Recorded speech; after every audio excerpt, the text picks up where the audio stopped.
TPCC కొత్త కమిటీలను PCC ప్రకటించింది.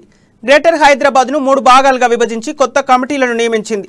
18 మందితో పొలిటికల్ అఫైర్స్ కమిటీ, 26 మందితో కొత్త డీసీసీలను, 40 మందితో ఎగ్జిక్యూటివ్ కమిటీలను కాంగ్రెస్ హైకమాండ్ ప్రకటించింది.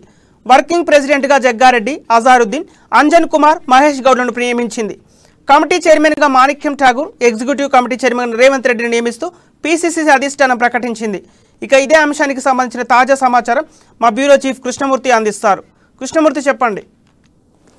Thank you Sampath. గత కొంతకాలంగా కాంగ్రెస్ అంటే రాష్ట్ర కాంగ్రెస్ పునర్విభజన జరగబోతున్నది, అంటే పునర్వ్యవస్థీకరణ జరగబోతున్నది. కొత్త వాళ్ళకు ప్రాధాన్యత, కొత్త కమిటీని వేస్తారు అని చెప్పేసి జరుగుతున్నది. అంటే రేవంత్ నాయకత్వంలో పార్టీ కొంత దూకుడుగా వ్యవహరిస్తున్నప్పటికీ అనుకున్న స్థాయిలో ప్రజల్లోకి వెళ్ళలేకపోతుందన్న అభిప్రాయంతో ఉన్నటువంటి కాంగ్రెస్ పార్టీ అధిష్టానం నూతన అధ్యక్షుడిగా బాధ్యత చేపట్టిన మల్లికార్జున ఖర్గే రాష్ట్ర పార్టీ నాయకులతోటి గత కొంతకాలంగా చర్చించారు. ఇటీవల జగ్గారెడ్డి కానీ, గతంలో రేవంత్ రెడ్డి కానీ వీరంతా వెళ్ళి కాంగ్రెస్ రాష్ట్రంలో ఉన్న కాంగ్రెస్ పార్టీ పరిస్థితి, పునర్వ్యవస్థీకరణలో చేపట్టాల్సిన చర్యలు, వీటికి సంబంధించి కొన్ని సలహాలు సూచనలు కూడా మల్లికార్జున ఖర్గే సేకరించి పార్టీ సీనియర్లతోటి, పార్టీ ముఖ్యులతో చర్చించిన అనంతరము దాదాపుగా అంటే ఒక 80 మందితో కొన్ని కమిటీలు వేశారు. అంటే ఎగ్జిక్యూటివ్ కమిటీ కానీ, పొలిటికల్ అఫైర్స్ కమిటీ కానీ, ఎగ్జిక్యూటివ్ కానీ వీటి వేసినప్పుడు 80 మందిలో వేశారు. దీంట్లో మనం ముఖ్యంగా చెప్పుకోవాల్సిన అవసరం ఏంటంటే పార్టీ సీనియర్ నాయకులు ఉత్తమ్ కుమార్ రెడ్డికి కానీ, కోమటిరెడ్డి వెంకటరెడ్డికి కానీ ఈ కమిటీలో స్థానం దక్కలేదు.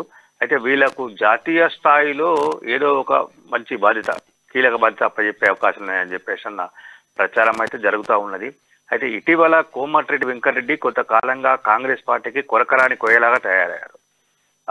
మునుగోడు ఉప ఎన్నిక నేపథ్యంలో కానీ, అంతకుముందు ప్రధానంగా చూడాలంటే రేవంత్ రెడ్డికి పిసిసి అధ్యక్ష పీఠం దక్కినప్పటి నుంచి కోమటిరెడ్డి వెంకటరెడ్డి కొంత పార్టీ అధిష్టానం మీద అసంతృప్తితో ఉన్నారు. వీలైనప్పుడల్లా తన అసంతృప్తిని వ్యక్తం చేస్తూనే ఉన్నారు.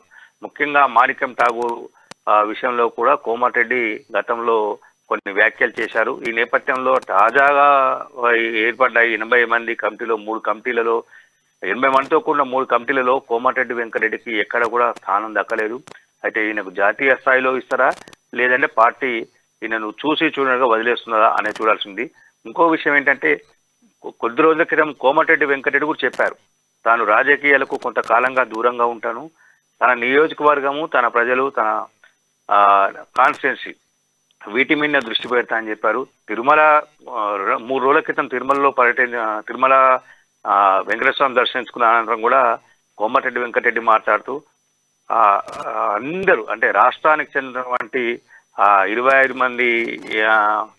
మంది ఎంపీలలో అందరికంటే ఎక్కువ నిధులు నేను సాధించాను, అంటే జాతీయ రహదారులకు కానీ, మిగతా పనులకు కానీ, అభివృద్ధి పనుల విషయంలో కేంద్రంతో పోరాటం చేసి నేను సాధించుకున్నా అని చెప్పారు. అదే సందర్భంలో కూడా చెప్పారు, తాను రాజకీయాలు కొంతకాలంగా దూరంగా ఉంటాను,